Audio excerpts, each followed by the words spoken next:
So it's so great to have you with me today. So I've been a fan of your work since I discovered it on Substack because you bring so much reason into the world, which is very much missing from the discourse. But I'd love to get a little bit of an introduction to you because I have to admit, you're a little bit of a mystery to me. All I know is that aside from the fact that you bring a lot of reason into the discourse, I know that you used to work as a web developer and that you spent years stalking and studying one of the deadliest terrorist groups in the West, which is particularly intriguing to me. So I'd love to hear about that. What can you disclose from your unmarked, undisclosed location somewhere in the UK? I'll try to keep it as brief as possible because it's quite a long story. But okay, I'll try and cover my background generally. So as you pointed out, my background is in tech. I did a degree in computer science, and then I worked in tech for a few years. And one of the kinds of work that I did was on search engines. So I worked on Microsoft Bing in the sort of late stages of its development, just shortly after it had been released. I basically was in charge. Well, I wasn't in charge. It was a pretty low level position, but I was tasked what I was tasked with was to basically ensure that the search algorithms were functioning correctly, that they were returning the kinds of information that people were searching for. And this work, although it sounds quite boring, it actually had a massive impact on me. It changed my worldview completely, because one of the reasons I'd gone into tech was because I was sort of swept up in the whole hype about instant information. And I thought, this was going to end wars, and it was going to end poverty, and it was going to end crime, because instant information was going to give everybody unlimited knowledge, and everybody would have all the answers, and everybody would realize, basically it would be like just lifting people out of the dark ages, essentially. And everybody would be enlightened and all this kind of stuff, very naive stuff. But when I went into this line of work in search engines, I realized something about the problem, which was that it wasn't really a result of having too little information. What it was a problem of is it was a result of people not wanting to have the information. Because what I realized when I actually began to monitor the search engine, basically the behavior of people on search engines, what I saw was that they were not actually going for the most credible information. They weren't going for the most sort of highly rated information. They were going for the kind of really low grade clickbait, gossip, tabloid journalism, that kind of stuff. And that really opened my eyes, because they completely ignore all the academic papers, all the peer reviewed studies, all the Pulitzer Prize winning journalism. They would ignore all of that, and they'd go for this really low grade stuff. And I thought to myself, hang on a second. So what that means is that we could give people the best information in the world, but what's the point if they're not actually even interested in it? So that was a big blow to my worldview, because I realized that the problem of like misinformation and polarization and all that kind of stuff was not caused by tech algorithms. It wasn't the search algorithms. It wasn't the recommendation algorithms. It was actually the fault of the algorithms of the human heart. So it was human beings, their desires, their sort of evolved behaviors were the culprit behind it. Because tech algorithms, are just a reflection of human desires. They just do what human beings want them to do. They follow market pressures. The tech giants want to obviously be the market leaders in their field, so they calibrate their algorithms to give people what people want. And what people want is they want that low grade information. They don't want they don't want truth. They want a kind of counterfeit of truth that justifies their own prejudices, their own beliefs. And so that was a big blow to my worldview, and it was a big blow to my kind of techno-utopianism. That's a very different perspective, I have to say, because a lot of times the way that these conversations happen is that the blame tends to go to the algorithms, not to us. Yeah, I mean, people in tech, we've been thinking about this for about 10 years, longer actually, about 15 years. About 15 years, people have been considering whether algorithms are causing problems. But this is just it's a myth that just won't die. Like, people are always blaming the algorithms, and to me, I just ignore it. I just blank it out now, because I was considering these things 10 years ago, and I just came to the conclusion that, hang on, no, this is just completely wrong. It's not the algorithms. The algorithms are just doing what human beings want them to do. Do you think it's maybe both? Because, you create an incentive where it's like, where you have algorithms that promote certain things, or the incentive is built in a design format where certain things are more likely to succeed over others. It's going to kind of appeal more to human nature. And if you designed it in a different way, it wouldn't work the same way. I don't think that algorithms exacerbate the problem, but I think that this effect is vastly overstated. Because if you were to change the algorithms, people would just stop using those platforms, and they would use other means of getting the information that they want. So, for instance, like recommendation algorithms, there's a lot of furore about how YouTube, sends you down these rabbit holes where if you watch like one video of Andrew Tate, for instance, then suddenly it will start recommending loads of Andrew Tate videos to you, and now you're going down this rabbit hole of like men's rights movements, and then you're going from that into like kind of more sort of right-wing red pill stuff. Yeah, okay, that does happen, and it does play a part. But if the YouTube algorithm stopped recommending Andrew Tate videos to people, then they would just go and seek them out on search engines. They would go and seek them out through other means. If they were really interested in it, then they would just use their own curiosity as the recommendation algorithm, and they would follow that course. They would find a way to get that more information. So I do think it does. It makes it easier. It makes it easier to radicalize lazy people who just are, they just eat whatever they're spoon fed. But it doesn't really have as much of an impact as it's stated in the media, I think, because in the media they make out like these algorithms are the problem, and if we only, if YouTube just stopped recommending these kinds of videos to people, then suddenly everybody would be okay. I don't think that's the case at all. I think people want to watch those kinds of videos, and that's why they watch them. If the YouTube algorithm is recommending you certain videos and you don't want to watch them, you're not going to watch them. So you have to actually have that desire in the first place, where you actually want to go down this rabbit hole. And that's, well, what if I were to counter it with this? For example, what I've seen is, if I share a picture of a little really cute bunny, nibbling on strawberries, I have seen content like that go really viral, right? It's just cute and lovely. And at the same time, we have this kind of outrage content that also does really, really well. Now, I think there's very much a human factor to that. Both things are shared by humans, promoted by humans. But why is it that there's so much? It does seem like there is more of the other kind. Is it because we have this very base human nature where the humans prefer the outrage, even though we've seen certain content do really perform just as well, sometimes better, like the bunny, or even sometimes science-based content, educational content? Yeah. I mean, it is outrage is such a powerful force on the internet, more powerful than pretty much any other emotion that I know of. And I've witnessed this in my own sort of looking at the analytics of my own Twitter account, because whenever I try and be reasonable, I'll get like, maybe an average of sort of about 300 likes on a tweet.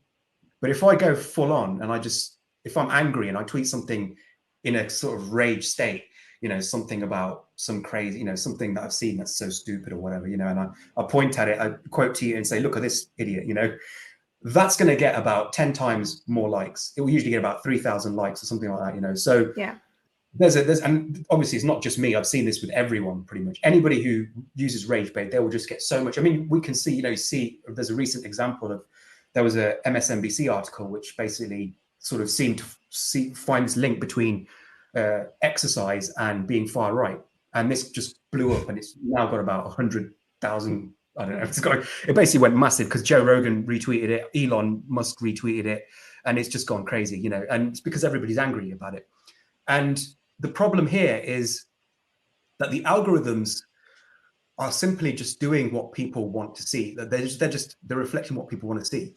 If those algorithms were not there, it wouldn't make much of a difference, because people would still use the rage bait to be seen. They would still use it to get attention.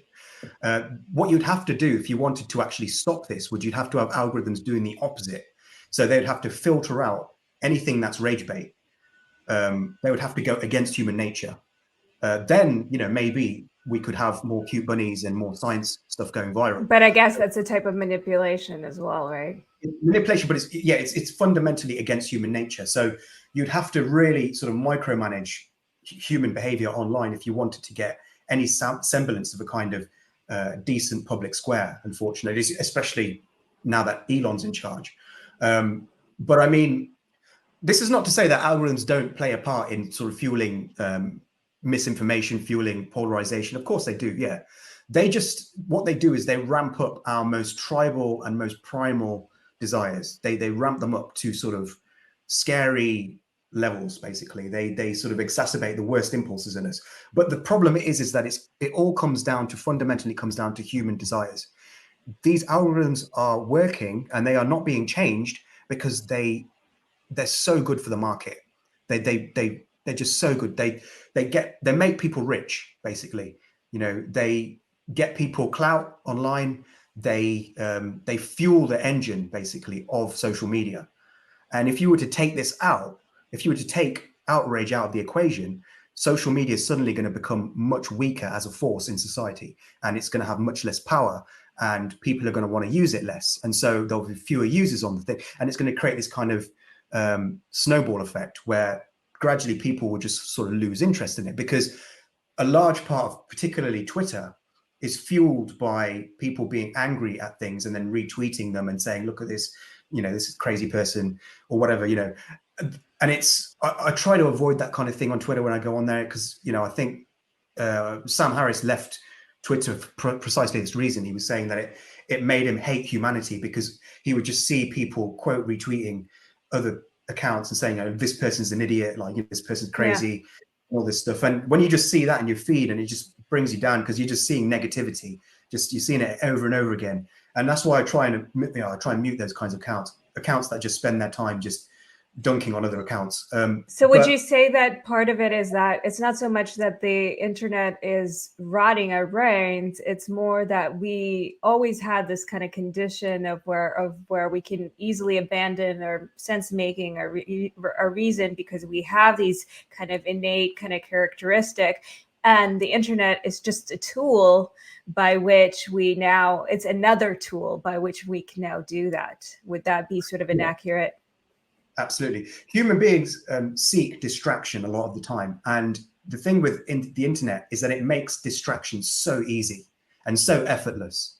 So it helps us to delude ourselves rather than the internet deluding us. The internet helps us to delude ourselves, I think, is a more accurate way of putting it.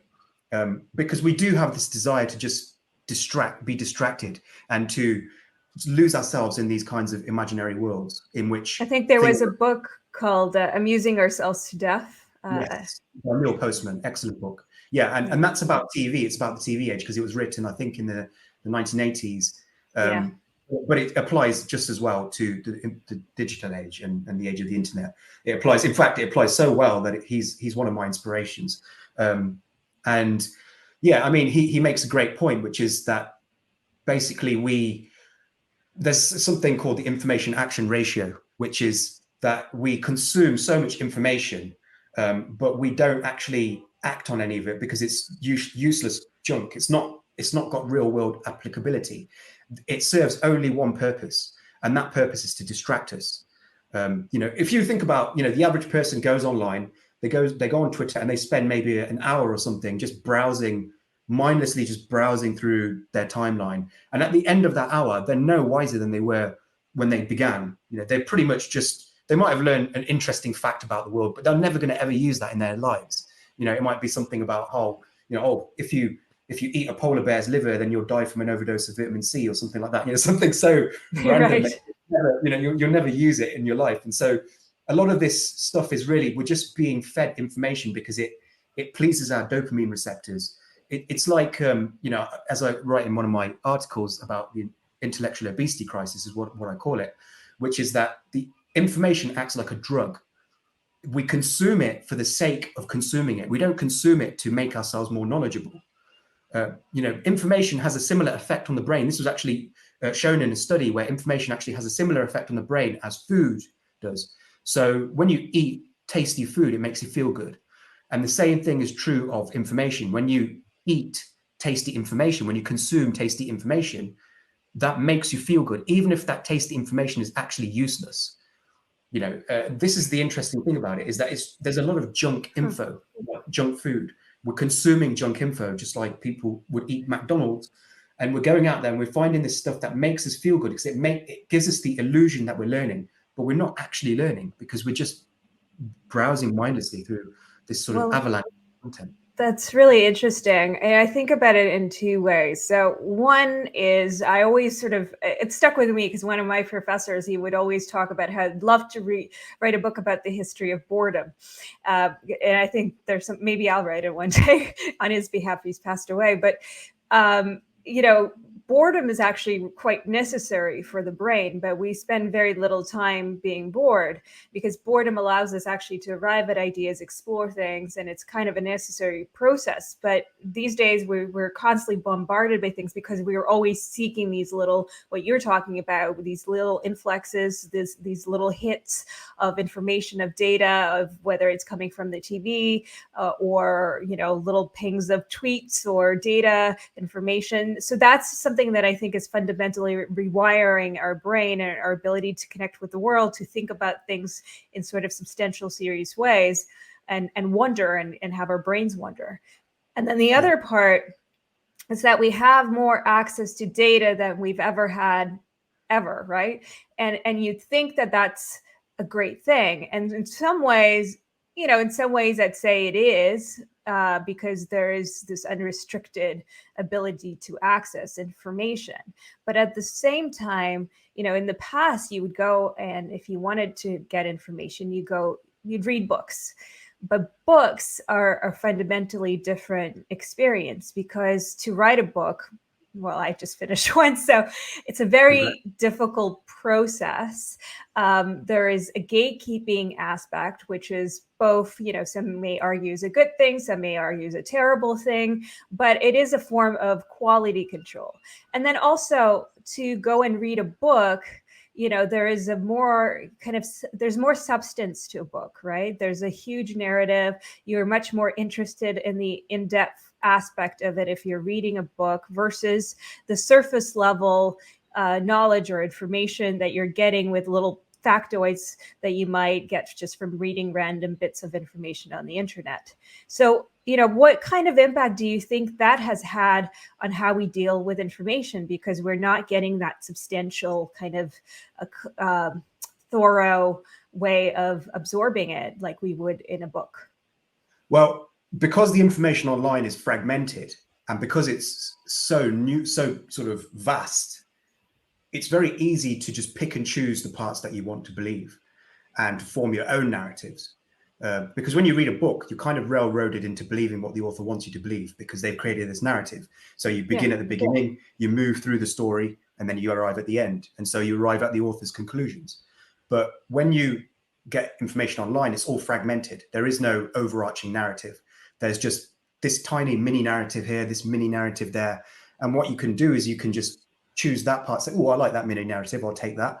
I like that mini narrative, I'll take that. And you can construct your own narrative from all of these little bits. And this makes it very easy for you to just convince yourself of beliefs that you want to believe.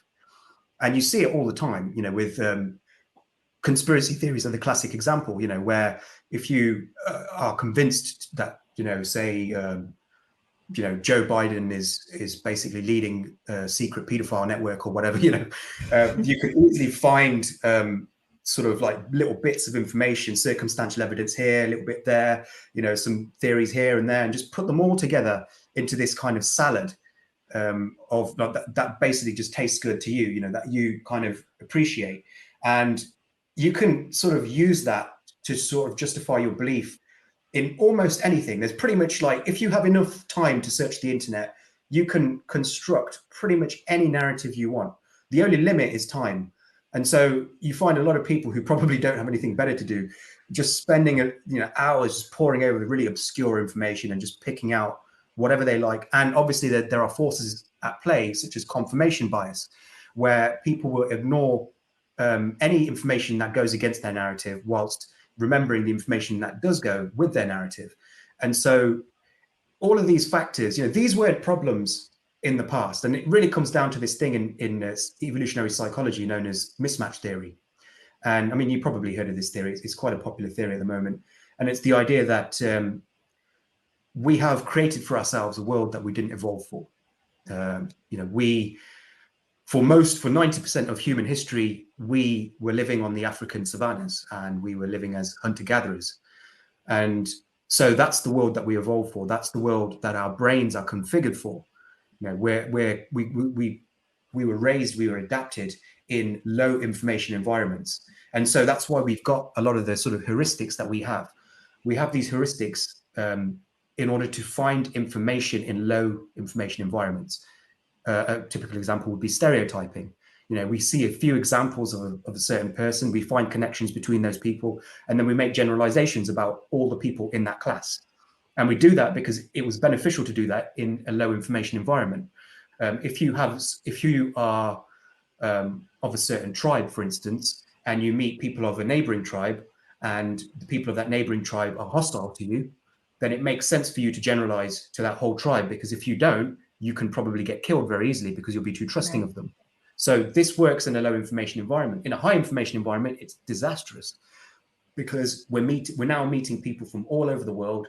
Everybody's different. Everybody's multicultural now. There's all kinds of crazy stuff going on. People are very, very different from each other. We're living in a world that's extremely diverse. So if you make generalizations now, they'll usually just end up hurting you more than helping you. That's one example. I mean, you could use this example from pretty much any heuristic that we have. Every heuristic that we have in finding information was used for a low information environment. Now we have this high information environment where we have just so much. And another thing is, this whole idea of that we pick and choose things. We're very good at finding connections between information because this served us very well in low information environments. If you could find a connection between things in a low information environment, then that could be the difference between life or death. For instance, if you saw a shape in the undergrowth and you made the connection between that shape and, say, a tiger or a wolf or a lion or something, then you would survive. Whereas people who didn't do that, they would die. But now that same tendency, that tendency which is known as pareidolia or apophenia, which is a superclass of pareidolia, that same thing causes us to see faces in clouds. It causes us to see Jesus in toast.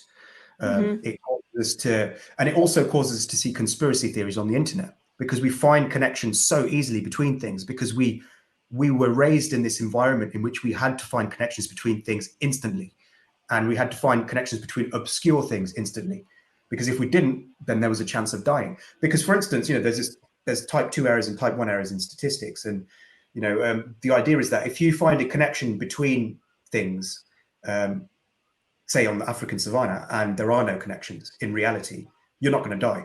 So if you see a wolf where there is no wolf, you're not going to die. But if you don't see a wolf and there is a wolf, you will die. So the brain errs on the side of seeing things that aren't there. And as a result of that, we are very prone to forming these connections between things. They're like constellations. In fact, constellations do occur along this very sort of system. They're a product of this very system. The Greeks saw these stars in the sky, and they used pareidolia, or actually, sorry, not pareidolia, it was apophenia, because pareidolia is when you see a face in something, or like a face in the clouds. But apophenia is a more broader term, which is when you see patterns when there are no patterns. When you draw these connections between things and form illusory connections. And then you usually say, oh, isn't that interesting? I mean, I don't know, but it seems to me like, isn't that interesting? Yeah, absolutely. But it's interesting what you say, that there are no consequences to sort of getting it wrong. Do you think that some of this, because I've seen an increase in some of this stuff, and part of it is, yes, there's more data available, but it seems to me also the the pushback that you'd get on, why people like to quote unquote do their own research, which I'm not necessarily opposing that entirely, but I think where people say is, well, they think, well, I should be empowered to be able to, I'm smart enough, I could put the connections together. And there's two things going on here, but let's touch on the first one first. And one is, I think, is the distrust from that they now have towards institutions, professionals. Well, that's institutions essentially, right? Whether it's the media or scientists or government institutions. How much of that do you think factors into sort of the rise of conspiracies or conspiracy theories, I guess, and people wanting to kind of concoct their own version of what reality is based on the data that's available to them? Yeah, I think it's a massive factor. And I think for several reasons. I think one of the reasons is a bit more of an unexpected one. And it's basically the fact that even the people in power are sort of victims to this tendency of seeing whatever they want to see. Because we're all humans. And I think this is something that's become all too apparent. If you look at even experts make these mistakes where they draw connections between things that are illusory, completely illusory. And in some ways, experts are kind of more prone to do this because they have more information available to them. And so they can pick and choose the kind of information they want to fit into their narrative a lot more better. And also they are much better at rationalizing as well. They tend to be much more mentally agile.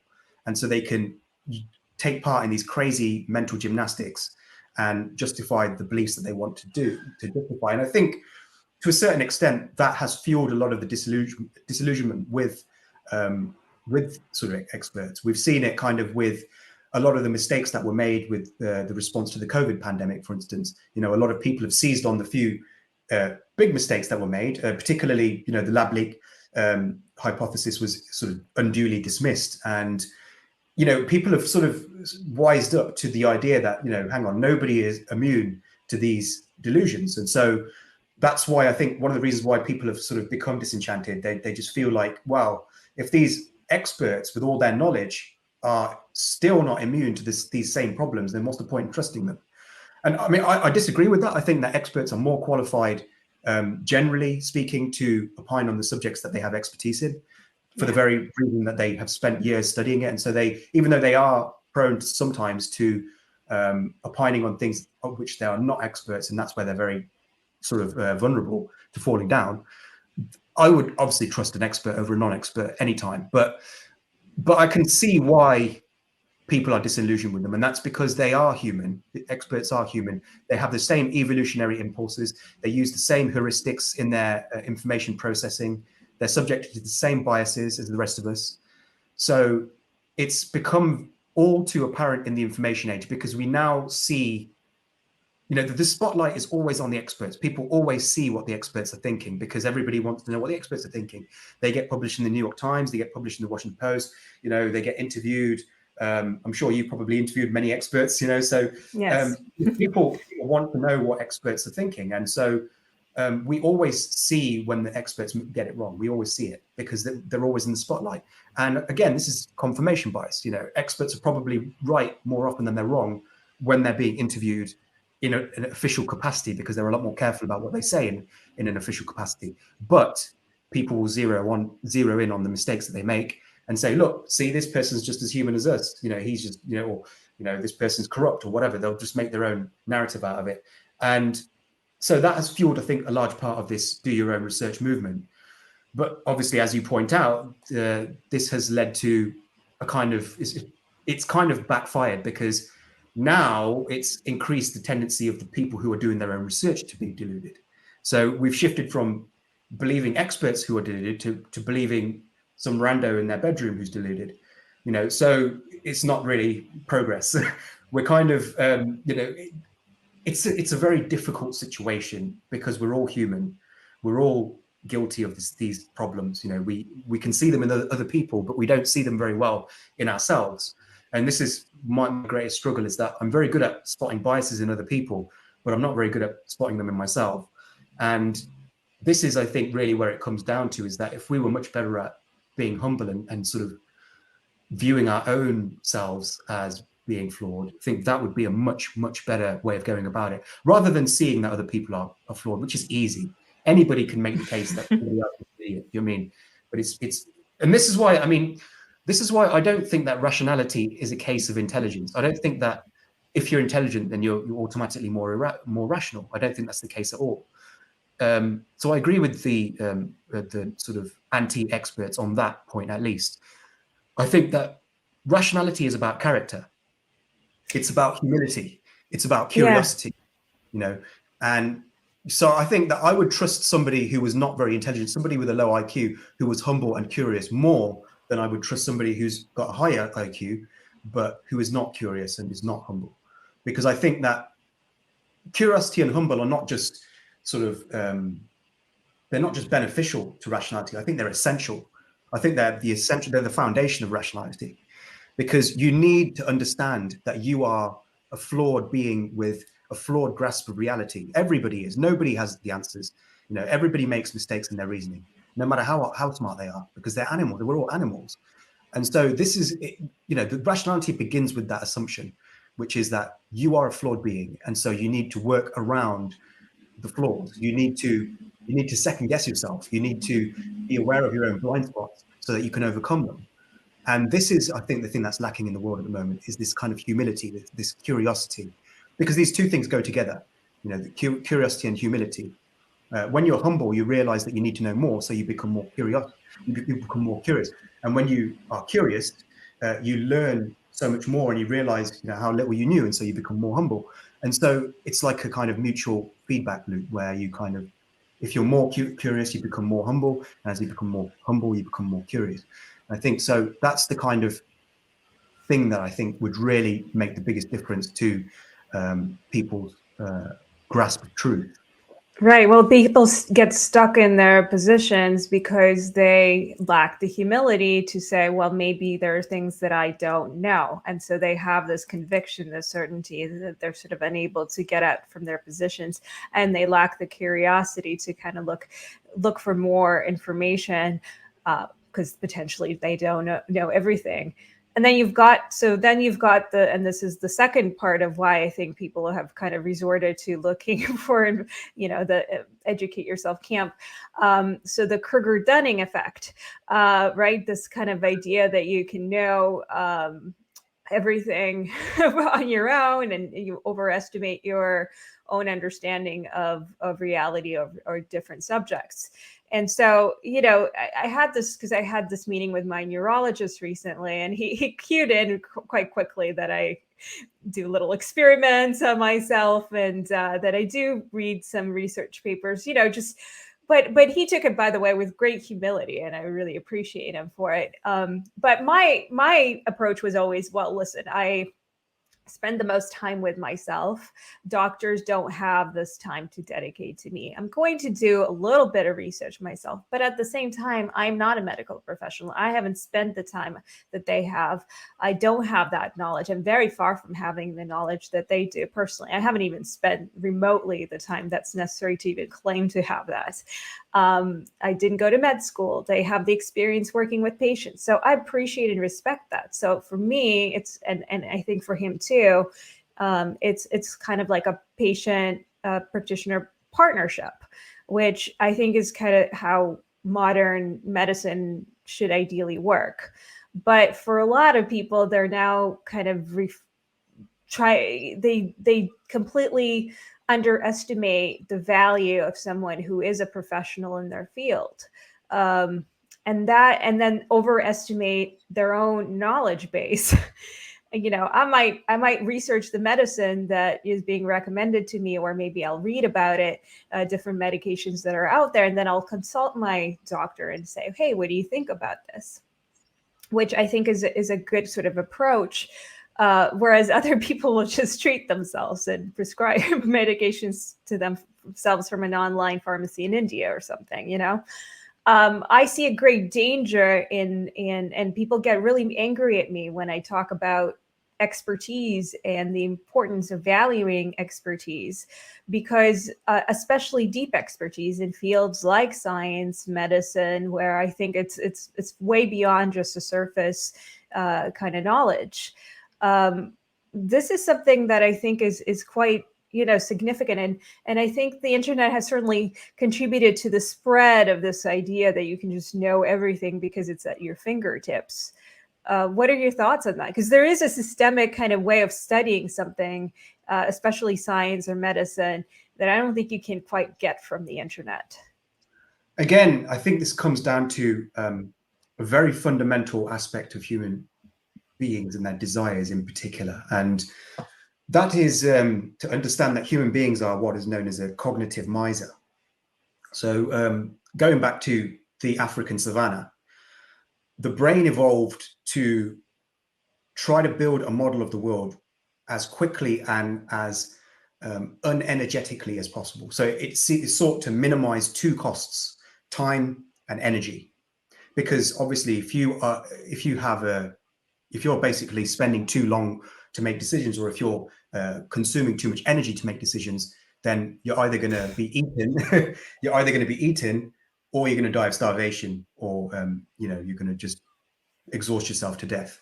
And obviously, the brain is such an energy-intensive organ; it's the most energy-intensive organ in the body by a landslide.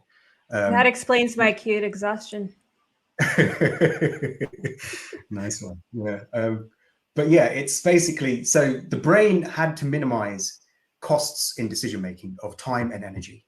And the way that it did this was by being a cognitive miser, and that is by taking the easiest route to building a model as possible. So it's configured to basically do the bare minimum, what is known as the principle of least effort. And you can see the principle of least effort at work in so many different fields. The principle, even though it's just a principle, this principle is subject of much study, because you can find it in human behaviors all over the world, like with regards to whether they're searching for information in a library, or whether they're shopping for a product, or whether they're looking for information online about what to believe. All of these things, they follow this general idea called the principle of least effort. And that's a result of humans being a cognitive miser. What we do is we try to find a very, very easy, low energy, quick way to find a model of the truth. And the internet makes that extremely easy for us, because all we've got to do is just type in what we want to believe into Google. And then once we type it into Google, then we can just pick and choose whatever narrative we want to believe from the list that Google gives us, So it gives us a menu, basically. It's like you go into a restaurant, you basically say, waiter, can I have the menu? And that's basically the equivalent of you typing into Google whatever you're searching for. And then Google, aka the waiter, will give you a menu. And then you just choose from the menu whatever you want to believe. And is ChatGPT or AI-powered search engines, is that going to transform that? Because you just get an answer. You don't even get a menu to choose from. It's the same principle. It's the same principle. People are, they'll just ask ChatGPT and then it will give them the answer. And one of the things with the principle of least effort is that people will use it to do something called satisficing, which is not to find the first answer, but to find the first acceptable answer.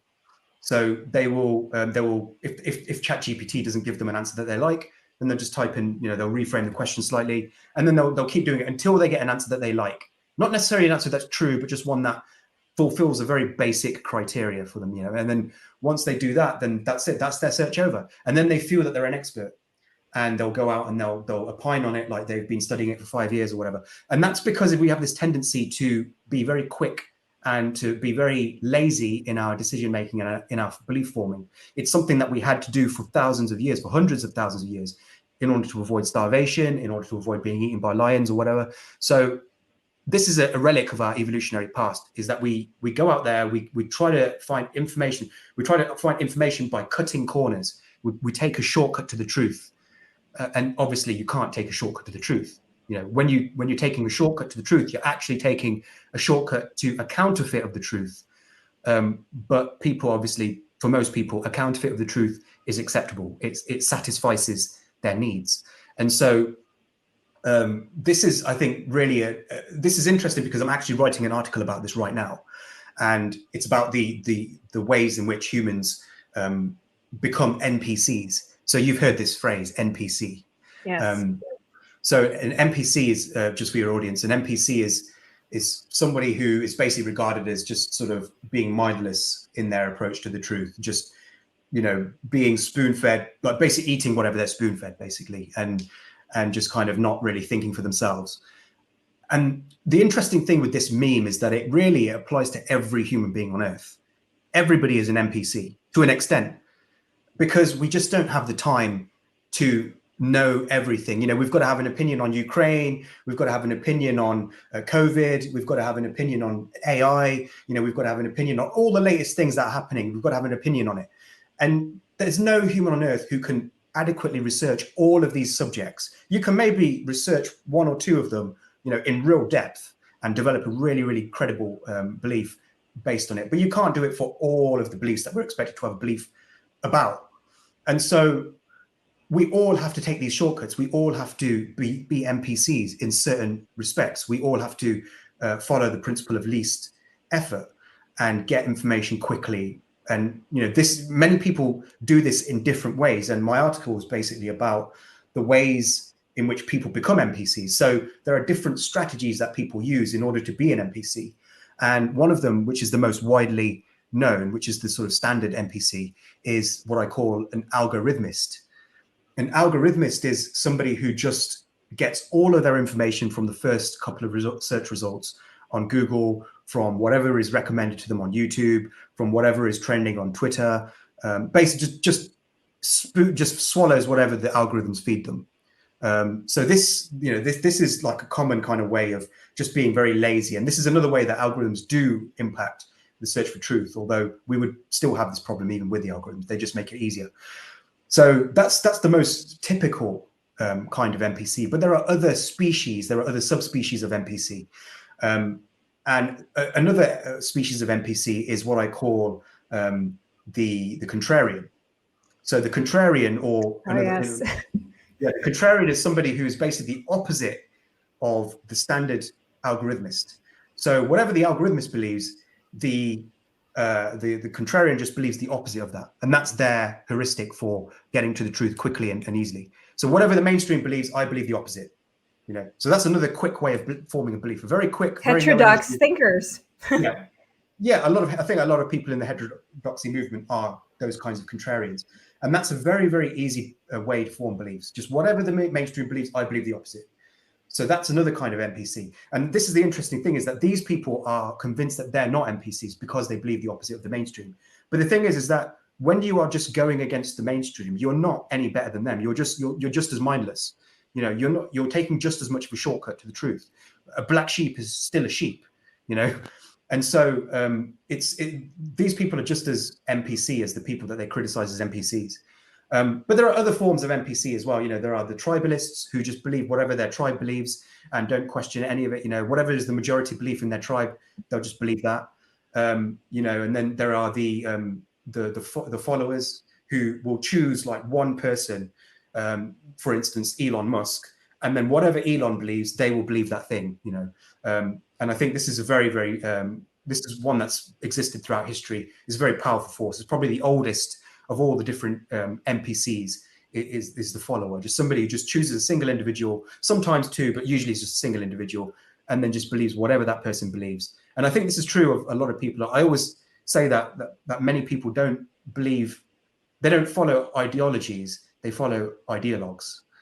You know, they don't really, it's not really about the belief itself, it's about the human being who has that belief. They follow well, that. and when you criticize that human being, it's interesting what happens, because they see it sort of as an attack on them, because almost suddenly their identity is so embedded with that human, which is kind of interesting in that way. By the way, I think it's also, you know, there is this kind of force of like, yeah, you have to take a position on everything there nowadays. And I think it's also should be normalized that you should not take a position on things that you do not feel informed enough. And too few people take that position. And especially when you're somebody who's talking in a public space. I mean, I feel guilty sometimes because I think I've spoken at times on things where I don't think I am that informed, frankly, if I'm completely honest. And even on, I've talked about Ukraine in some situations where I am more informed than the average person, and I just don't see certain things being put out in public enough, so I speak on it. But I'm not an expert on this, and yet people who are not really experts are being put into positions of expertise, where often it's because they get a voice because they get enough of a following, because maybe they're big on Twitter or YouTube or something like that, which is a relatively new phenomenon, because you used to kind of earn your stripes over time, throughout your career. So it was a little bit different. So somebody who would speak about something as serious as war would have much more of a background, and as well as other topics or science, and we have people speaking that don't have that depth of background. And I'm not saying people aren't allowed to speak, but there is something about it where you have people who manage to grow very, very large audiences, and sometimes without really having that credibility that comes from deep knowledge, and sometimes somebody can be a lay person in terms of like not having gone to, having gone the academic background, or exceptions do happen where somebody can be incredibly gifted and smart but at least you need some experience, or there has to be some background that informs their ability to speak credibly on a subject. And I see too many people opining on things where I don't know that that's true. Yeah, I think you hit the nail on the head. The problem is that anybody can sort of pretend to be an expert now, from the comfort of their own bedroom, and I think one of the problems is that people develop kind of these parasocial relationships with their audiences, or with their followers, and so people come to trust people more than they perhaps should. If somebody's, if somebody could be, obviously, usually if somebody has gone viral, they usually gone viral for a reason. They're usually good at something, but that skill that they're good at, it doesn't necessarily translate to other domains. So they may be very, very knowledgeable about, for instance, football, and they might have grown a massive following based on football. And now the thing is, they got a huge following who's going to appreciate, because they appreciate their takes on football, they might appreciate their takes on other things because they have this parasocial relationship with this person now. They have this sense of trust. It's an illusionary trust because they don't actually know this person. All they've read is just their opinions on football. But now this person suddenly decides to have an opinion on Ukraine. And now his audience is going to think, oh, okay, we love his opinions on football, so therefore, he must have good opinions about Ukraine. And so that's a very easy way to sort of get fooled, is that a lot of people who sort of gain a following as being a subject matter expert in one field will feel, once they're big enough and they have this ego behind them, they'll feel like they've got the power to opine on anything, because they're like, oh, I'm the best. Look at how many people love me. Look at how many people are liking my tweets. Look at how many people are liking my videos, So I think they get this sort of inflated sense of their own understanding of the world. And this can lead them to a problem, which I've written about, called audience capture, where if a certain opinion does well amongst their audience, then they'll double down on that opinion until they become a caricature of themselves. And, like I've seen this happen with so many people. I mean, one of the examples I give is Majid Nawaz, who, when I was in Luton and I was studying Islamic extremists, he was one of my sort of idols, because he was a former Islamic extremist who had, gone good, and he had basically he'd become a counter-extremist. I even worked with his organization, Quilliam, to sort of monitor extremists, and I wrote some articles for his organization. So I looked up to him a lot, but I noticed a tendency in him, which was that as he grew an audience, he began to become more extreme in his opinions, and he kind of began to sort of, it was a cycle where he would get more extreme and then he would get more extreme followers as a result of that. And then having those more extreme followers would cause him to become more extreme in turn, which would cause him to get even more extreme followers. So he was essentially following his followers to the fringes. And by the time the COVID pandemic began, he was in full-blown like wacko land. Like he, straight away he was just saying that first he said that COVID was propagated by the government, that it was engineered by the government to, I think first he said it was completely fictitious. First he said there was no such thing as COVID, and that it was just to get everybody locked into their houses so that they wouldn't interfere with some great reset kind of thing going on or whatever. Right. And then he just, basically went full blown into, and it was such a shock to me, because this guy was at one point, he was extremely rational. He was a guy I admired, he was a guy that I modeled my view of Islamism on. I was, like I said, that there's certain people who will choose a certain individual and then just believe whatever that person believes. I was almost like that, not quite, but I was almost like that with Majid. Like, if he believes something, I would seriously consider it, even if it was absurd. If he believed it, I'd say, oh, if Majid believes it, there must be a good reason for believing it. And I would, double think about it. It's not like I didn't agree with him on every single thing, but every time he believed something, I would consider it seriously, and more seriously than if he didn't believe it. But just watching him just become enslaved by his audience was a terrifying thing. And you see that a lot. And it's one reason why there's a great danger in getting all of your information from just a single influencer, no matter how many followers they've got. In fact, usually the more followers they've got, the less you can trust them. Absolutely. Because I found the ones that I like the most, the ones that I trust the most, they tend to have the less followers because they have more moderate voices, right? They are not as audience captured, and their views are less extreme. Like the example that you gave earlier, like if you're angry, your tweet is going to go, going to get 3,000 likes versus a more kind of sensible take, maybe 300, right? But the more valuable one, I would argue, to the world is the one that gets the 300 likes. So the people who end up sort of at the top of the food chain in terms of the influence are generally not necessarily the people you want their takes as much. I find that somebody was on my podcast, he used the words agent of chaos, and I think that's a really good term. I think that, I've been really concerned about this problem of audience capture, and there was a point where I even noticed it within myself. So I've made a very conscious effort of like keeping that in check. And I remember becoming very aware, specifically when the war in Ukraine broke out, where my audience, because I took a more traditional viewpoint, I suppose, in a more mainstream viewpoint, they expected me to be sort of heterodox about it, because some of my other views might have been out in that category. But I don't decide things based on like going outside the mainstream. I just kind of look at it individually and look at what I think. But my audience was like upset about it, right? Because they expected me to just go counter to the narrative. And I think I made a video at that point. I'm like, I'm not a heterodox thinker.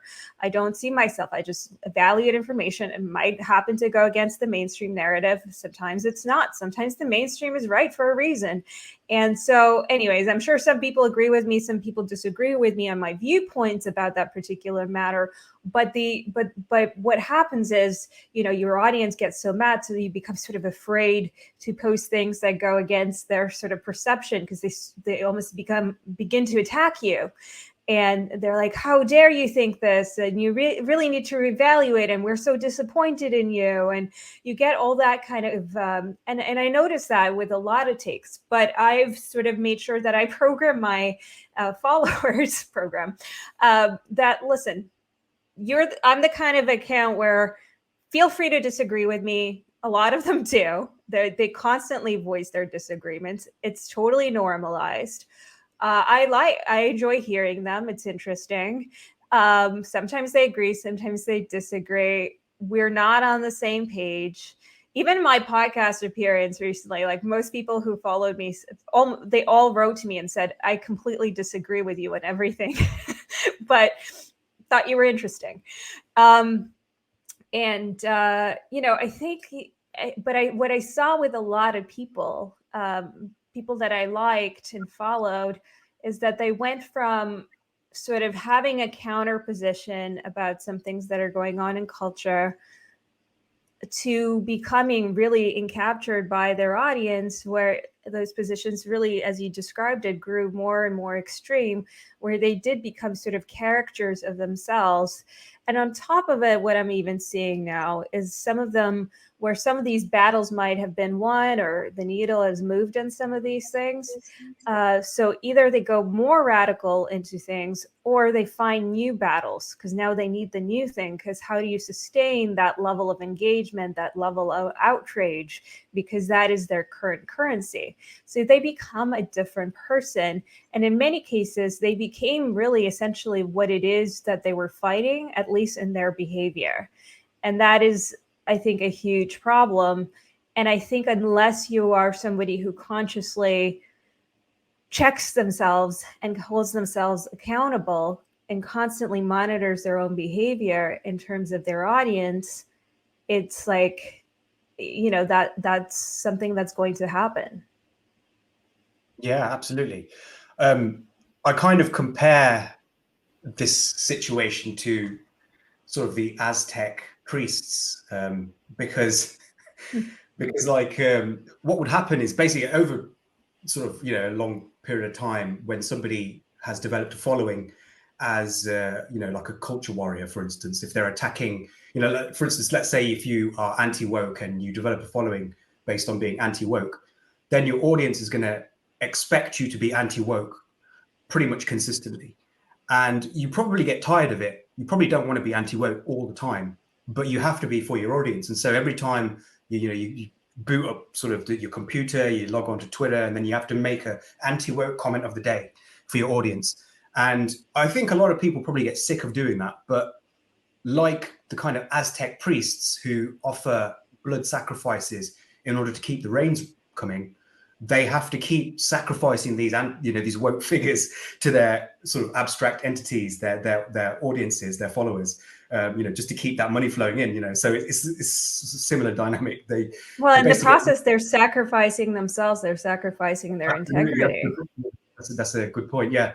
So they're kind of essentially sacrificing themselves in doing so. And I think it is something that I kind of have always been wary of avoiding. Luckily, I don't think I have actually ever succumbed to audience capture. In fact, I've been aware of it for a very long time. I mean, I actually wrote this. I wrote a tweet in 2018. I've just got it up here, which I'll read out to you. I criticize one tribe, and members of the opposing tribe shower me with compliments and follow me and like my every tweet. Then I criticize their tribe, and they scream at me like I'm an adulterous spouse and unfollow me. You can't be a Twitter centrist without being a heartbreaker. And I tweeted that in 2018 because that's how I felt. Because I would tweet something that was maybe like an attack on the woke or whatever. So I'd get massive sort of influx of like MAGA followers and like proper like anti-woke accounts, and then I would criticize maybe Trump or something like that, and then I'd get like loads of people unfollowing me going, I thought you were an intelligent person, you disappointed me, how could you do this to me, and all this stuff. I'd get a lot of unfollowed, and all this stuff, like replies and stuff. And so it kind of became quite amusing to me, and I started to do it on purpose. I would tweet like a left-wing tweet, and then I would tweet a right-wing tweet just to see what would happen. And I noticed you'd get like, people would, from one tweet, people would build up this picture of you, and they would be disappointed when you didn't live up to that one picture that they'd developed from you from one tweet. So I found that very interesting. I think we are conditioned, again, this is a heuristic that we've inherited from a low information environment, where we needed to find out as much as we could about a person from just the simplest little thing about them. So we would imagine, all we would have of a person is just a set of sentences, just a set of sentences that they've uttered or posted online. And from that, that's the skeleton upon which we build this musculature of our own imagination. And we flesh out this person with our own motivations and our own goals and ambitions. We sort of superimpose our own motivations on that person, and we develop this sort of kind of, you know, fleshed out being from this skeleton of what we've seen of them. And then we're disappointed because this person is not who we thought they were. They are, in fact, completely different from us. And it's a very interesting dynamic. And I think a lot of people are afraid of that when they become influencers. They don't want to disappoint their audiences. They don't want to do what I did, which is to just completely just do a U-turn, you know, every tweet, this kind of, you know, and just upset people, heartbreak, you know, like they don't want to do that. So they feel like they have this duty to their followers to fulfill their expectations of them. And I think that's one of the reasons why audience captions occurs, is it just this kind of just not wanting to hurt people's feelings. Well, that's why in some ways, like if you're setting the expectation for your audience, that the expectation is that don't expect anything, you know, I think that should be the expectation. And I think that helps them. So over time, I mean, they will be maybe jarred at first, but then if they realize that that's what it is, like the expectations that I set for them, look, I adhere to certain principles that you can expect to be pretty consistent. You know, I support discourse. I support kind of certain civility in the way I talk. I am quite tolerant of different ideas. But when it comes to, like, you know, I will criticize the right, I will criticize the left, I will criticize behavior, which is really what I try to focus on as opposed to ideologies, because people can hold different beliefs and they have different reasons for holding them. And I'm so thrilled, I'll tell you, when I get a person who follows me who has pronouns in their bios. And just as much, you know, and if it's in the beginning, it was when I was getting people with mega in their bio, you know, because I wasn't used to that group of people because it wasn't in my circle. It was interesting to interact with. And now I have a lot of those kinds of people in my follower list. And now it's like, okay, so now I'm getting, you know, people with pronouns and people who are communists, because what I want is really have conversations with everyone and ideally find some commonalities. And there's far more of them than people think, because they project so much, because they think they know who those people are. And they often don't. And, you know, I've had some, I mean, spaces are a little bit easier when you have a vocal atmosphere. And I've had some that or at least one that I remember that I hosted where we had people from really different spectrums of ideology. And, you know, we were able to have really great discourse because we were able to maintain a really respectful kind of way of talking. And again, we were able to find far more common ground. I think people were surprised to learn certain things about each other, that because they make so many assumptions about each other. And I wanted to be a meeting, you know, when Elon Musk talks about the town hall, you know, if it's a town hall for just one group of people, that doesn't really work. You want a town hall where everyone can meet, but it doesn't work if everyone's shouting at each other and just assuming the worst. So we need to kind of come to a place where we're not projecting so much, where we are free to, you know, to talk about things and criticize each other, and not immediately assume that because I'm criticizing you or, you know, it means that I want to take away your platform or take away your voice. But also, you know, how do we do that on a mass scale? And that's where I kind of struggle with that, because like you said, the human nature is like those really loud, explosive voices. They do get amplified. At the same time, I find it kind of hopeful where, you know, I look at your Substack and you have a pretty healthy number of subscribers. So there is interest. There's some other voices that, you know, people are interested at. But it's not, you know, it's not going to be at the same mass scale as others. But there is an interest in that kind of work. I know that it exists. And do you find that like a cause to be optimistic, seeing that interest? Yeah, I mean, I'm not one of the people who is a sort of doomer when it comes to discourse. I believe that the kind of vitriol that we see online is actually just a minority of people. And I wrote about this in one of my articles. All the evidence, the academic evidence, suggests that the people who are bickering online and screaming at each other and shouting and, you know, just being nasty, they are actually just a tiny, tiny proportion of the total number of people who use social media, let alone the number of people who are actually in the world. Because the number of people who use social media are not, they're not a majority of the number of people on the planet.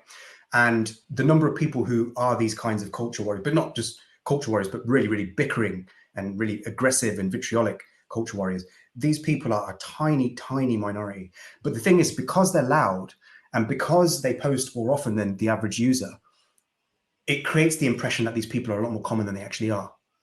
And this is one of the reasons why I think people like Sam Harris, for instance, and at one point Claire Lehman, two people who I respect hugely, they decided to just step back from Twitter because they were just like, this place is too toxic, you know. And I do sympathize with them. I feel sometimes, you know, if I go down a rabbit hole on Twitter and I'm just seeing just nastiness, just pure nastiness, like if, you know, somebody's talking about like the trans rights issue or whatever, you just see vitriol, you see bitterness on both sides of this debate, and it just makes you feel hopeless because you think your brain gets fooled into thinking that this is how everybody thinks. Yeah. You know, you think, oh my God, you know, these people, everybody, you know, the human race is nasty, you know, and it makes it like I used to have this thing where I basically have this really hopeful sort of view of human beings, of the human race, and then I would go onto Twitter, and within 5 minutes I'd be praying for human extinction, you know. But like, you know, I don't feel that way anymore because I know that what I'm seeing online is not human beings. I'm not seeing humanity as a whole. I'm just seeing a tiny number of people. And another very interesting point here is that this minority that I'm talking about, who are always bickering, they score very highly on the dark triad traits, particularly on narcissism. And so these are not just ordinary people that are, you know, they're not representing for humanity. These are, in some senses, the worst examples. I don't really like to use the term worst examples because I'm sure that they've got redeeming qualities, but from the perspective of emotional stability, they are the worst examples of human beings. And that's why, you know, we shouldn't view what's going on Twitter as this sort of indicator of what's going on in the world at large. I don't think that most people are like that. I think one of the things that would cure me of my belief in human extinction was that I would go out into the world, into the real world, and I would meet people. You know, I'd go to the hairdresser and have a chat with my barber.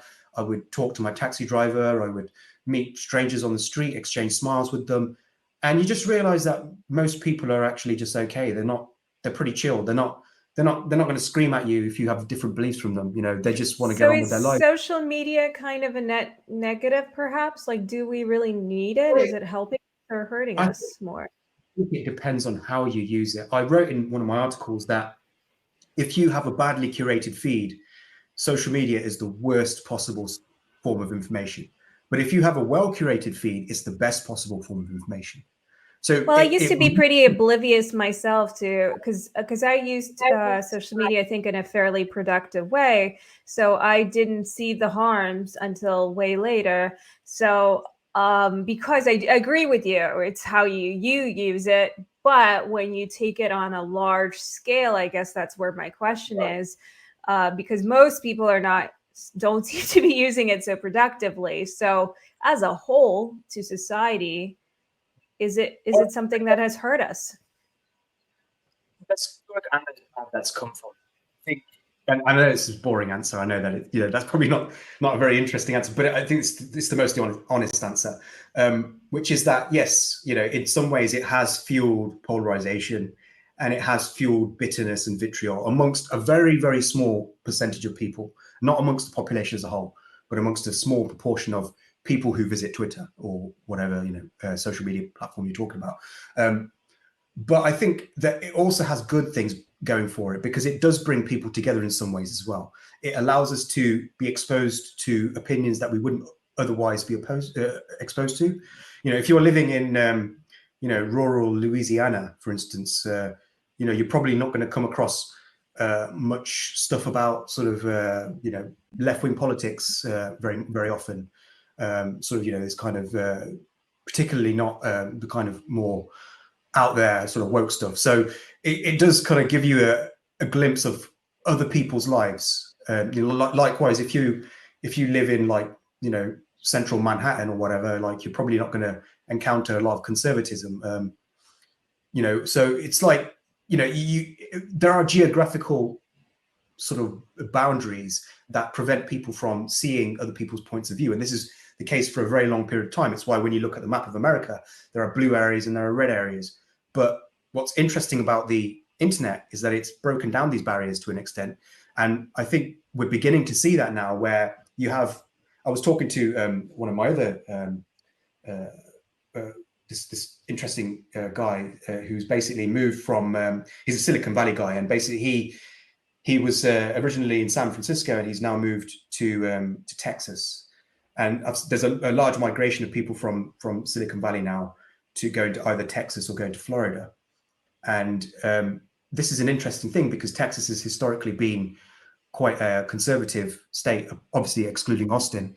And obviously San Francisco has been very liberal, left liberal sort of state, city. And what's interesting here is that these areas are bleeding into each other. So you've got migrations now of people going from liberal areas to conservative areas.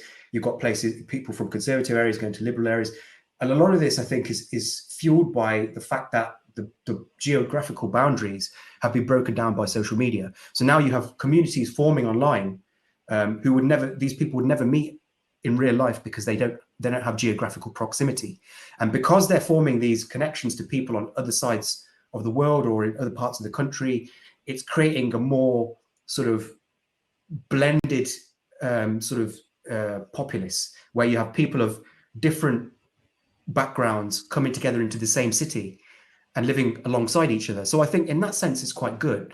You know, it gives us an opportunity to be exposed to a completely new spectrum of ideas, and that's why I'm quite hopeful. I think yes, you know, if you focus on the sort of negative sides of social media, then it does look very bleak indeed. But we are geared to look for the negative sides and things, because obviously negative news was more important to us again on the African savannah. You know, negative news was much more important to us than positive news, because negative news was life or death. You know, if you didn't know the negative news, you could probably die, you know, but if you didn't know the positive news, it wouldn't impact your life as much. You wouldn't, you know, it wouldn't necessarily be a life-threatening thing. So we are configured to look for the negatives in everything. And it's important, I think, to look at the positives. I think social media has allowed me to meet so many amazing people from around the world. I wouldn't have met you if it were not for social media. You know, it's allowed us to form relationships with people, allowed us to exchange ideas with people from all over the world. And for that reason, I think it's overall a good thing. It's just that we do need to learn to use it a little better. But I think that we're young, and social media is young. It's extremely young. It's only been around for just over 10 years. And so obviously we need to do some work in how we use it. But I think that the potential it has for encouraging more understanding in the world is sort of unsurpassed. I don't know of anything else which is as good a vehicle for helping us to understand other people's points of view. So when it comes to doing the work, you know, to get better at this stuff, because you write a lot about, you know, why is it that people fall into mind traps and believe in false things, including, you know, really smart people, because as you alluded to, you know, they're really good at kind of convincing themselves and making all these connections. You know, there's obviously sort of common factors.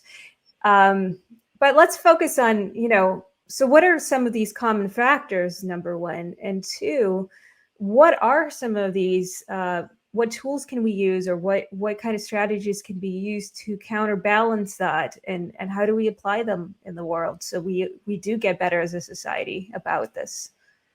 Okay, so this is just a very small question. Yeah, so I mean, look, generally it goes back to what I was saying earlier about having curiosity and humility. I think, like I said, rationality is about character. And I think we need to focus on instilling good character in people. And the way that I've tried to instill good character in myself is through the philosophy of Stoicism. I believe that Stoicism is just such an excellent philosophy for the digital age. Even though this philosophy is 2,000 years old, you know, it comes from ancient Greece. I mean, and yet it is probably the most relevant philosophy, in my view, for navigating the digital age, because it allows us to understand that our emotions are often in conflict with reality. They do not represent reality. Just because we feel a certain way, it doesn't mean that that is actually what the world is. So if we feel that the world is against us, it doesn't mean the world is actually against us. Our emotions are not good indicators of what's actually going on in reality. And people need to realize this, because people are so misled by their emotions. I think people are more misled by their emotions than they are by misinformation, by any kind of false information. Although you could make the argument that false information does lead to these emotions, but generally speaking, any psychologist would say, what are the facts, right? And that is even essential to everyday life, not just social media, but what are the facts? And people look at their emotional response to something happening. Yeah, absolutely. And the problem is that our emotions come naturally to us. They are something we're born with. I don't think that, rationality is something that humans are very good at, because everything in our DNA is configured for us to have easy answers and to just follow our feelings and to, try to find things that make us feel good rather than that are actually true. And so we've got to overcome all of these things one by one. But I think a large part of it really comes down to trying to transcend our emotions. Now, I'm not advocating that we become robots. I'm not saying we shouldn't feel anything. We can't stop ourselves from feeling emotions anyway, even if we wanted to. But what we can do is to recognize that our emotions are not reflective of reality necessarily. If we can understand that basic point and remember it and integrate it into our lives, then we will not react angrily online when somebody says something we disagree with. We won't be fooled by parasocial relationships. We won't hold grudges against people based on things that they've said and then not want to believe what they say in the future. All of these little things that cause us to have these irrational beliefs about things, they stem, well, not all of them, but most of them stem, I think, ultimately from the fact that we follow our emotions rather than we follow the facts. And so if we can just understand that very basic point, that your emotions are not necessarily what's going on. Your emotions are not valid, to use the language of the day, because I think one of the dangerous things, and this is particularly true on the left, is that there's this kind of prioritization of emotions over everything, where people are always telling you that your feelings are valid, unless you disagree with the left, then your feelings are not valid. But if you do, then your feelings are valid, and people, there's this therapy speak thing that's going on, where you've probably see it in the whole Jonah Hill thing, where there's people are talking about trauma, and people are talking about we see you, we love you, we see you, and all this stuff. And it's just such a cringeworthy way of not just of living, but just of approaching truth. If you validate people's feelings all the time, you're just taking them away from reality. That's all you're doing. You're cocooning them in this delusion where they're going to act like toddlers, because a toddler is someone who tries to get the world to bend to their emotions. Tries to, if they can't have something, they throw a tantrum, and they're like, that's basically a toddler. And that's why I think wokeism is a particular problem here, because I refer to wokeism as neo-toddlerism, because I believe that it is really based on this kind of belief that your emotions are paramount, that if you don't like something, you should just throw a tantrum and screech and scream and really loudly. And I think this is a very dangerous approach, because it leads people to bend reality to their whims, to their feelings. And it's the absolute opposite of what we should be doing. We should be doing the absolute opposite of this. We should be recognizing that our emotions are not reality. But what's happening, particularly on the left, it's not only on the left, this is happening on the right as well, but I think it's more prominent on the left, where people are being told that their feelings are valid, and they're being sort of like, they're being turned back into toddlers. They're being reduced from adults back into toddlers. And I think this is very dangerous, because I feel that the left has a lot of cultural power. And this is why I probably do criticize the left more than I criticize the right. I think this is because the right is really more active on the fringes of the cultural landscape, whereas the left has got a lot of power in the culture. It's got a lot of power in publishing, broadcasting, in academia particularly. Obviously, most artists are leftists. So Hollywood leans to the left, and even Silicon Valley is quite to the left as well. And so the cultural power right now really lies with the left, I think. And that's why I'm more frightened of the left at this juncture than I am with the right, because the right really, I mean, the right does have powers. It's got a lot of power, but its power is more distributed amongst just the masses and just more amongst the fringes, right? Yeah, masses, and I would say eventually it's going to be political power. It's got political power. It's got the power to win votes, absolutely. But I mean, cultural power really is what I'm more afraid of, because the culture is where new ideas, where basically where our models of living are formed, our models of existence are formed within the culture, and I feel like this validation of people's feelings is spreading, and I don't think it's good for the truth. And it's not just spreading on the left; it's also spreading on the right now as well.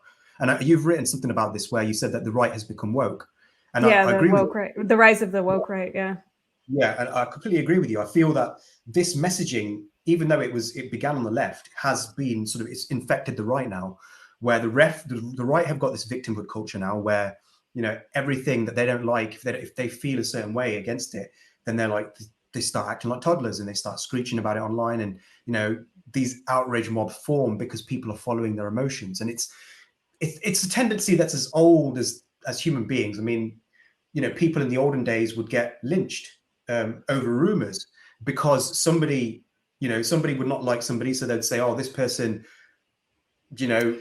maybe committed some crime or whatever, and then the mob would just go after them. They wouldn't think about the facts. They wouldn't say, oh, what's actually true? Where's the evidence? They wouldn't say that. They'd just follow their feelings. The problem with these behaviors too is that we look at them too much in political terms, and I get it. Like, yeah, you're right. Like the left has the cultural, the right has a little bit more on the political side, or is gaining. But I think the problem when we look at these things in a more of a political sidism kind of aspect is that instead of just the behavior, is that it becomes harder to address, because then people get so tribal. When I was on the show that you watched, or at least part of, it's like people get really defensive when I criticize either side, really, right? Because I've criticized both sides over their faults, because to me, I really see it as an issue of behavior, and I don't care who does it. It's just poor behavior.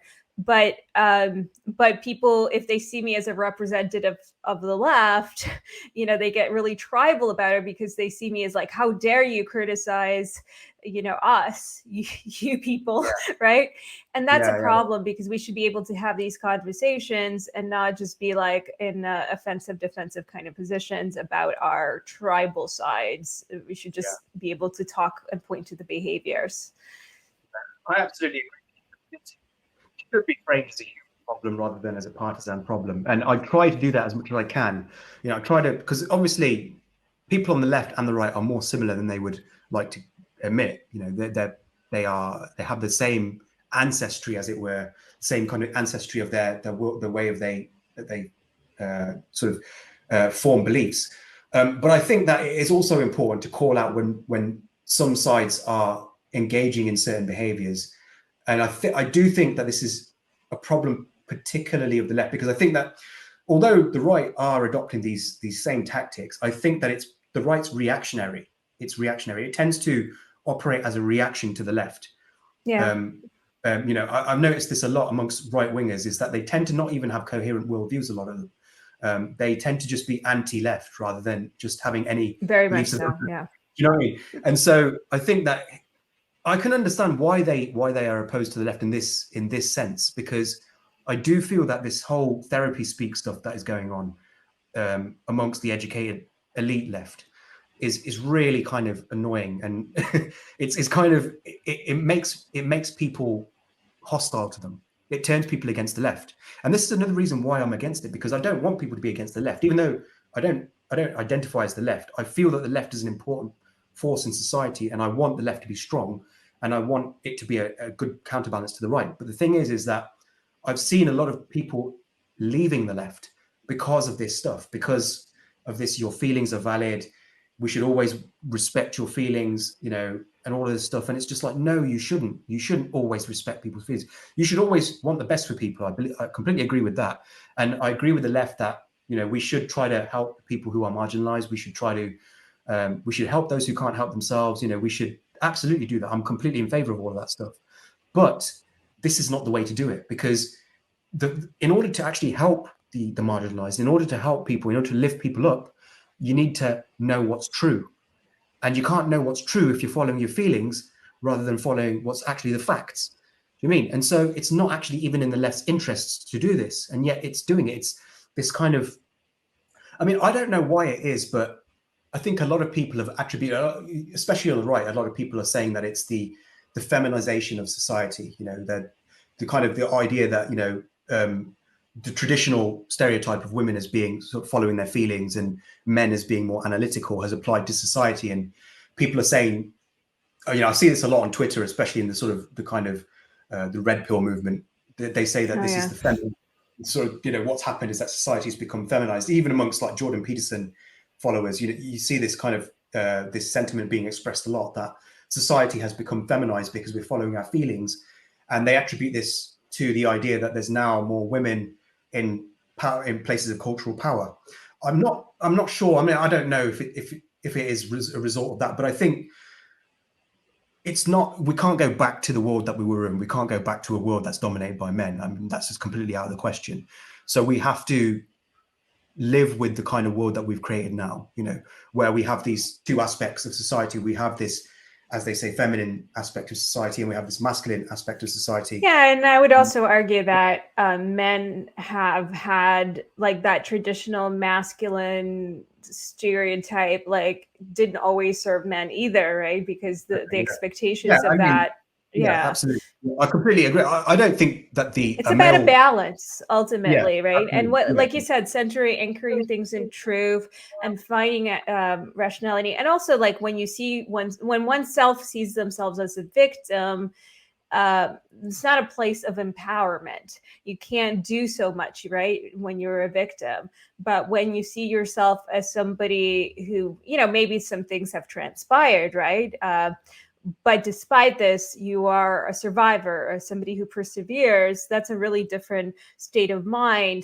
And it is a much more active, proactive kind of reference point, and you can rise up from that. And that's where you see a lot of very successful people who've had really dire sort of circumstances, but their mindset is that I can rise up from it, and they see it as almost, you know, I tend to have that kind of viewpoint myself, where, you know, I've had certain circumstances that were very difficult in my life, but to me, they just kind of, well, this was an opportunity to learn things. I developed a very strong sense of empathy as a result.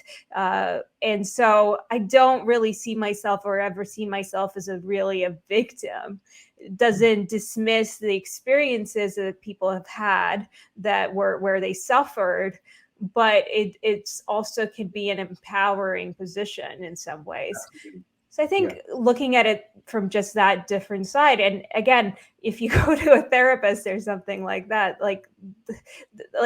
they're not going to want you to dwell on yourself as somebody who's just victimized, because that's not going to be a great way to recover. So why is society doing this to people? Exactly. Yeah. And unfortunately, I mean, this has begun to creep into therapy as well, into actual therapy, into social sciences. In one of my recent pieces, I talk about how cognitive behavioral therapy has become corrupted over time.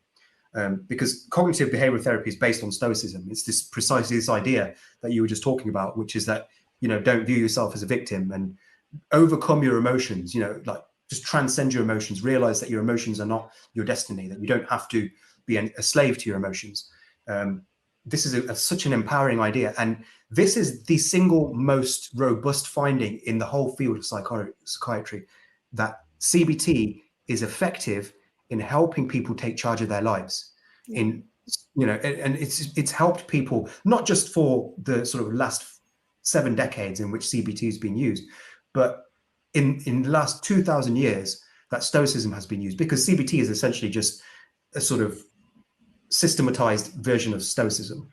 And Stoicism's helped people throughout the centuries to overcome suffering, to overcome setbacks, to make the best of themselves, and also to be humble and curious, like I advocate. But what's happened is that it's been corrupted by this weird, your feelings of valid tendency that has emerged, where now, you know, you have these new forms of CBT, which are, you know, there's this one called transgender affirming CBT.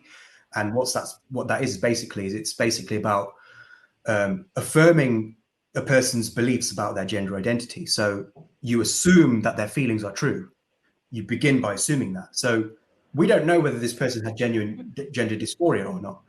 They just say, you know, a biological male might come into the suite and say, I identify as a woman, and then you begin from the position that that person's feelings about that are actually accurate.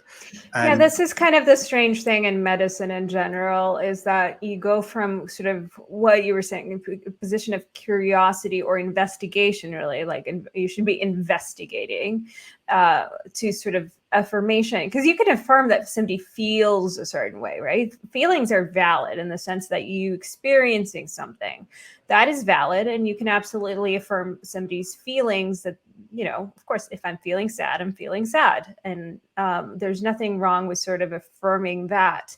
But as to, like, if I said, I think I have cancer, you're not going to say, yeah, you have cancer. You're going to like investigate that. Yeah. So that's, it's kind of a strange, it's a strange sway changes in things. And what's actually happened is that people have become essentially authorities on what's going on inside their bodies based on how they feel. So, you know, we've got this new kind of empathy-centric view of a human, which is that if you look at how psychology was conducted and psychiatry was conducted in the 1960s or 70s, it was very analytical. It was very much about empirical observation. I'm not saying that it was better, because it was actually extremely unethical, because it didn't view people as humans. And I guess you could call this kind of masculine psychology. When psychology was male dominated, people were viewed as specimens. They were not really viewed as human beings. And as a result of that, you had a lot of extremely unethical experiments carried out, such as the Little Albert experiment and the Stanford prison experiment, and all these other, you know, Milgram experiment. A lot of these extremely unethical experiments. But since psychology and sociology became female dominated, we've now got a different kind of psychology. So now it's not about viewing humans as specimens. We now have a more humanistic view of humans, which is a good thing. It's more ethical. We have more, now there's more care taken for a human being's well-being, which is a good thing. But it's not all been good. This kind of feminine psychology has its downsides as well. And one of those downsides is that there's the primacy of empathy, which can be a good thing, but which is not always a good thing, because it can get in the way of actually what's true, you know. And I think that this has corrupted CBT to a certain extent, because the effectiveness, like according to a meta-analysis, the effectiveness of CBT has declined over time. And I don't know of any explanation for this other than the fact that people's feelings are being considered as more and more valid. And so the opposite of CBT is being taught increasingly as a result of this. You know, people are being, rather than being taught that, yeah, okay, like you said, you know, you do feel these feelings, and that in that sense your feelings are valid. But if you change the way you think, you can change the way you feel. If you change the way you look at things that you look at change. And that's a lesson that's not being taught as often now. And instead, what's being taught is that, you know, your feelings are an accurate depiction of what's going on, either within your body or outside of your body. And so we shouldn't argue with it, because if we argue against that, then we are causing you trauma. And, you know, that might be a bad thing overall. Like, even though maybe a little bit of trauma, maybe we all need a little bit of trauma in order to build character. It's really interesting, because obviously, like, part of CBT is like exposure therapy would be like a part of it. And, you know, I might not, like, I'm scared of spiders, right? Like, and I'm happy not to address that fear. Honestly, I don't need to. but I understand, like, exposure therapy, like, I can change how I look at spiders. I can, because it's not, unless they're poisonous, there's not really like a real fear that should be there. And there's ways to like work around that. Now, do I need to in my everyday? Maybe it's not like a trauma I want to inflict on myself, or little traumas I want to inflict myself, because it's not worth it for me to get over this fear. Maybe it is. Maybe it's something I want to work on. And there's certain things in my life that I have worked on and overcame or gotten better about, because they maybe affected my life in more substantial ways. And some things might be way more difficult to overcome for certain people. So, and I think you work with a patient on those kinds of things. So the validity of the fear is real. Like if I see like the real fear, like what happens to my body when I see the spider or the other scary things that I face, that is feels very real to me. Right? You can't laugh. I mean, you can laugh at it. That's on you. But my fear is a real thing. Yeah. Is it justified? Maybe, probably not. I think you make a good point that yes, you're feeling the feeling. We should recognize that people are really feeling that feeling, because yes, it's real to them, but calling it valid is misleading, I think, because when you call it valid, you're basically implying that a person should feel that way. And I don't think that they should in many cases. Like I shouldn't be afraid of spiders, because particularly living in the UK, because there are no dangerous spiders in the UK. It's just, there are just far more dangerous animals to be afraid of than spiders. I'm not afraid of any animal apart from spiders, weirdly enough. I mean, I'd probably even approach a lion, but spiders, for some weird reason, I just don't like the form of the way they move and all that. It just creeps me out. But it's completely irrational feel. I shouldn't feel it. I should not feel that fear, but I do feel it. So we should draw a distinction between, yes, okay, we recognize that you do really feel this feeling. We're not denying that you feel this feeling. We know that the feeling feels real to you, but just because you feel it, it doesn't mean that you're justified in feeling it. Like you should feel differently. Like I should not be afraid of spiders. And that's a very important distinction. But the problem is that these two things are conflated too often, where people will say, oh, we can't deny this person's feelings, because if we do that, then it's nasty. It's not empathic. It's a horrible way to be. It's basically being an asshole. But when you do that, then you're also giving people license to feel that feeling as well, if you're not careful.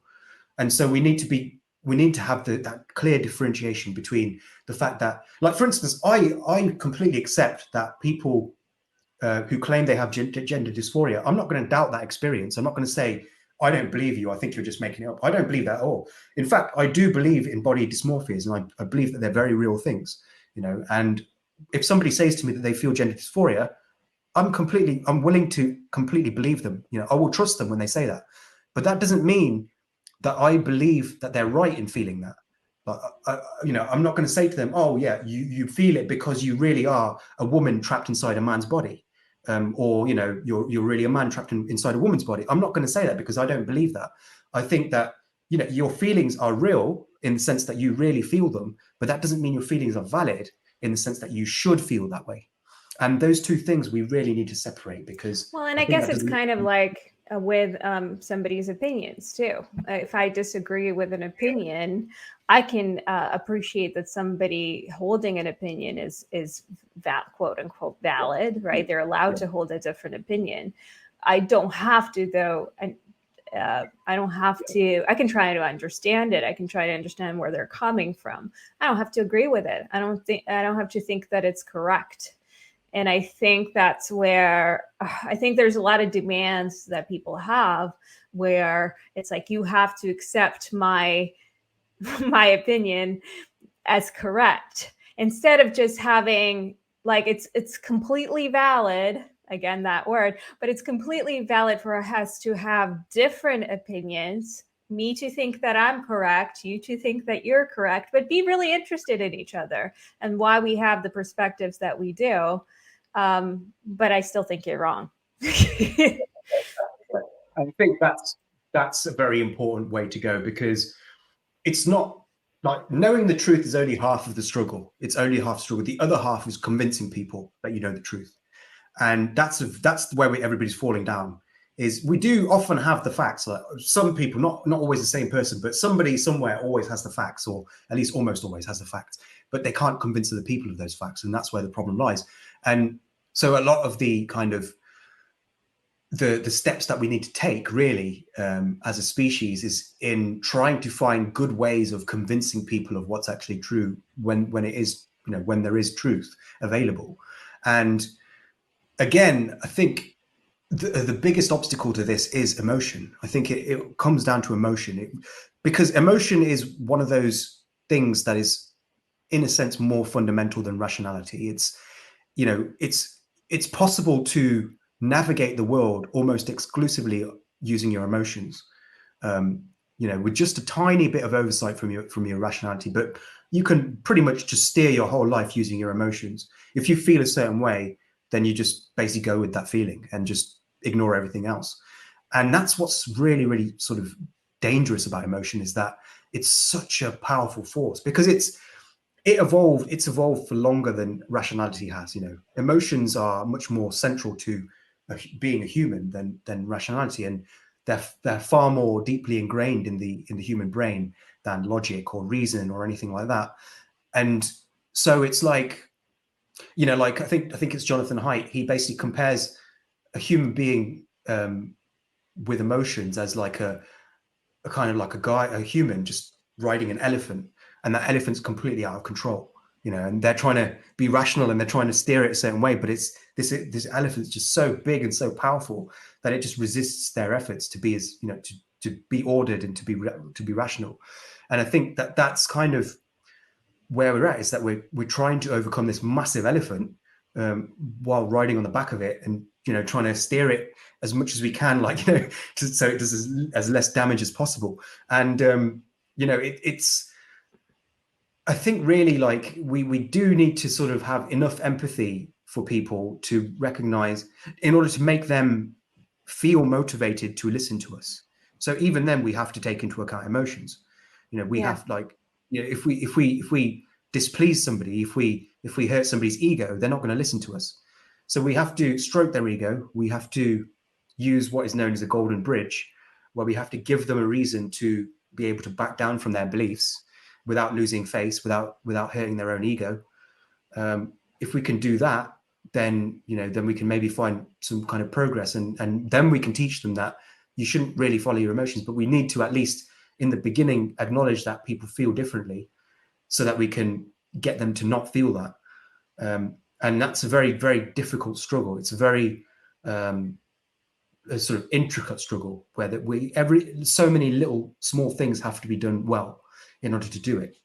And it's something I struggle with, in that, because I'm somebody who's quite, because I'm on the autism spectrum, and so I find it quite hard to read people's emotions sometimes, and even just care about their emotions, to be honest. I just because I know that their emotions often are just wrong, and so I'm just quite impatient with people sometimes. If they feel a certain way, I'm just like, yeah, okay, you do feel this. I recognize you feel it, but you shouldn't feel that, because it's just wrong. Like, you're feeling this based on falsehoods, and that can make it hard for me to find middle ground with people. But it's something I'm trying to understand. I'm trying to get better at, is to be more understanding of how other people feel, so that I can get better at convincing them not to feel that way. So there's this weird paradox. Kind of interesting. So for me, I'm in a weird. This might surprise you. So a few people have now suggested that I might be on the autism spectrum as well, but I hide it much better, maybe. And it was odd to me, because I think I do read people quite well, and I'm quite empathetic, and I do care. I transfer people's emotions a lot. So I'm not sure if that's actually true. But in terms of, here's that camera thing here. Of course, it always freezes on the worst parts. Here, I'll get it back. But hopefully. Oh, come on. Well, otherwise you'll just hear. There we are. So on the whole emotion thing. So even though I think I am someone who has a lot of emotion, I actually, and so do, I mean, autistic people can have a lot of emotion too, but I am somebody who has a lot of emotion. However, what I've always struggled with is that my behavior is very much motivated almost entirely by logic and rationality. And it bothers me though. So I actually really want to exit that. I want my emotions to overwhelm me so that I act out of emotion and irrationality, so that I feel a sense of freedom and unleashed kind of animal. And I am unable to do that. Like I'm always kind of anchored by this like insane kind of, well, I described it as insane, but rationality, right? Because it's just so, it always overpowers any emotion I have. With a few exceptions, like me going off one time at the airport because I was just so tired and the woman was so evil. But almost always, right? And so it's interesting that you're on the one hand advocating for people to be more rational, and I'm on the other hand trying to free myself from this like, shield of rationality, I suppose. Yeah. Well, this is the sort of the central struggle, I think, of being human, is trying to balance emotions with reason. Because I mean, either of them results in something that is fundamentally inhuman and which is not really, very efficient, weirdly enough, because our emotions can be useful, and in fact they are useful. They are heuristics also. They can help us make decisions in low information environments. They are also central to our motivations. Without emotions, we have no motivations whatsoever, because we have no desire to do anything. So I agree with you. I mean, I wouldn't say that I'm completely emotionless in my decision making. I do get emotional, and I always have to struggle to keep my emotions in check. It's a never-ending struggle for me. It's why I took up Stoicism in the first place, was to control my emotions. Particularly online, I do get emotional because what's going on here? You have a disco going. Yeah, I think what I can do is just quickly turn on the light. So I'm going to turn on the light here.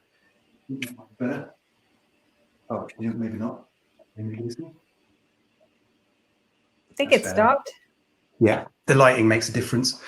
Yeah, that's okay. Yeah, so basically, I do get emotional. I do feel emotions, but I recognize that my emotions are often just false alarms.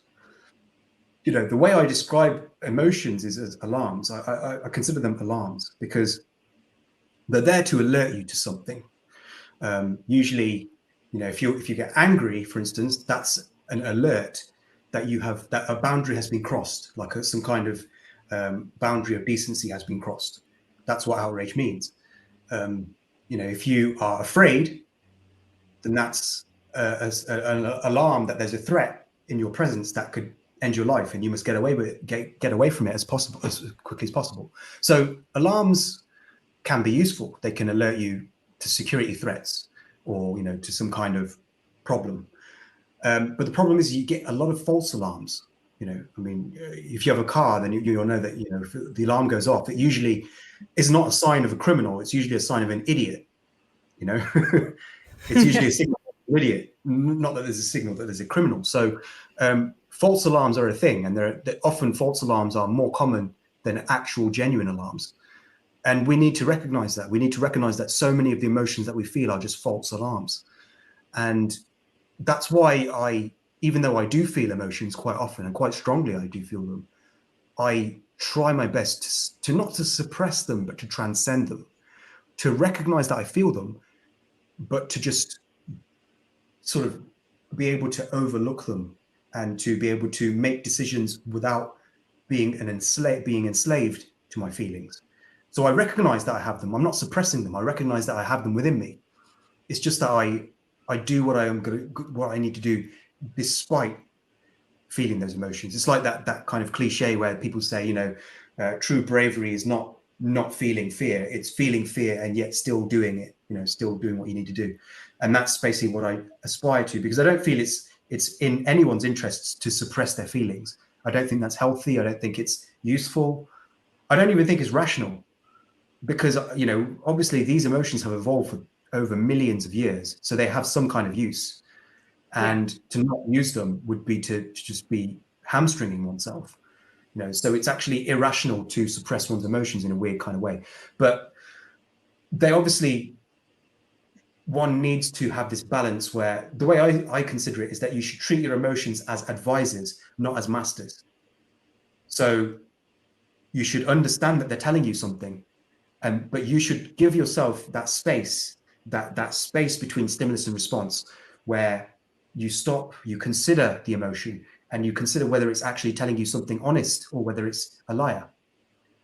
You know, and not to do the opposite of that, which is to just completely listen to what your emotions are telling you always, and just to follow your emotions, which is what a lot of people do. So I think making that space is very, very important. And you wrote this article, which I really loved, about slowing down, about how, you know, we need to all just slow down in our consumption of information online, because when we react instinctively, we react emotionally. And so we often get things wrong. But if we give ourselves that space where we just pause before we react, that makes a world of difference. Just a few seconds, even, you know, just pausing and just reflecting. Are these emotions genuine? Are they warranted? Are they valid? If you can just pause and just have that space between stimulus and response, then I think it would just make a massive difference to being able to form the right beliefs. Yeah. Well, I really enjoyed our conversation, and I really truly love your writing. You were definitely one of my favorites. So I'm glad we were able to make this happen, and I could talk to you for hours because we have so much to talk about. But I've kept you long enough. How can people find you, and what's your one hope for the future? So basically, well, in the future, I'm writing not one but two books. So I've got some books on the horizon, and I'm going to be expanding out into more things. I'm going to be doing articles a bit more often now, because I haven't been doing my Substack as often as I should be, but I'm going to be going full blow crazy on that. So I'm going to be getting my head down and getting some more articles churned out on there. People can follow me on Twitter. It's G_S_BHOGAL, but it's probably easier just to Google Gurwinder Twitter or something. And I'll also put it all in text. Yeah. And you can find me on Twitter, on Substack at the Prism. Basically, it's gurwinder.substack.com. Yeah, that's it. Excellent. I'm really excited to hear you've got some books coming up. That'll be fascinating. I'll have to we get need them more. Yeah, because you've released the book now. Yeah, so I'll have to probably get some. We'll be releasing, but I'll be happy to share some advice. And I look forward to reading your book and continuing to read your work. And we definitely need more rationality. And I think you're right. We need to. I think I've been blaming the algorithm maybe a little too much. And this conversation sort of made me reflect a little more that, I mean, I knew that we are also responsible, but I think a lot more. And I think we need to maybe develop more tools for people to kind of spend more time thinking about how they consume things. And I've been thinking a lot about how we should be putting that into schools in particular, you know, start with children, you know, instead of some of the other things that are being put into schools. I think having a lot of resources for teachers and for students in terms of how they approach information and internet and all the ways that data comes at them, I think would be a really good start. And adults can use a lot of those as well. Well, thanks again. I really appreciate you. Cheers.